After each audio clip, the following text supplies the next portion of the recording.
काल ते नाही का ते चव्हाण गेले आणि तिकडे म्हणाले विलासरावांच्या सगळ्या आठवणी पुसून टाकू. कोण आहात तुम्ही?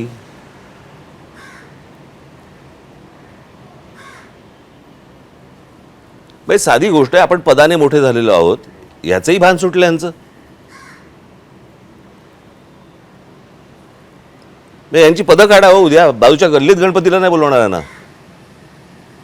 तुम्ही त्यांना अपॉइंटेड म्हणता. अपॉइंटेड आहेत.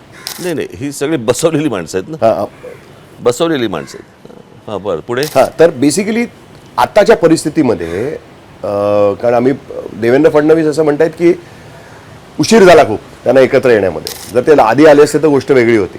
आता उशीर झाला, आता काही ते आम्हाला थांबवू शकणार नाही असं त्यांचं म्हणणं. उशीर झाला, उशीर झाला त्यांचं मत आहे, तर मी काय बोलणार त्याला. प्रश्न असा आहे की प्रत्येक गोष्टीची एक वेळ यावी लागते. ही ती योग्य वेळ का, तेच मला विचारायचं होतं. ही ती योग्य वेळ का नाही, तुम्ही लक्षात घ्या ना. गेल्या काही महिन्या मी साधारणपणे मी आता हे मी मांडीन, मी ते माझ्या जाहीर सभेमध्ये मांडीन. मी आत्ता काही सगळ्या गोष्टी मांडणार नाही, परंतु काय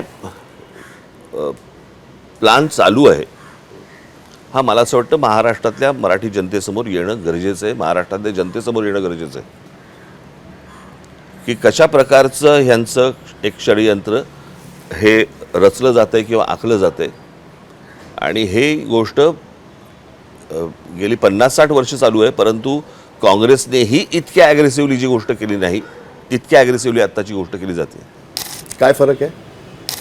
काय फरक आहे? हां, ह्यातला सगळ्यात महत्त्वाचा फरक म्हणजे तुम्ही लक्षात घ्या की वरती जे निर्णय प्रक्रियेमधली सर्वात महत्त्वाची 2 माणसं आहेत, ही दोन्ही गुजरातमधली आहेत.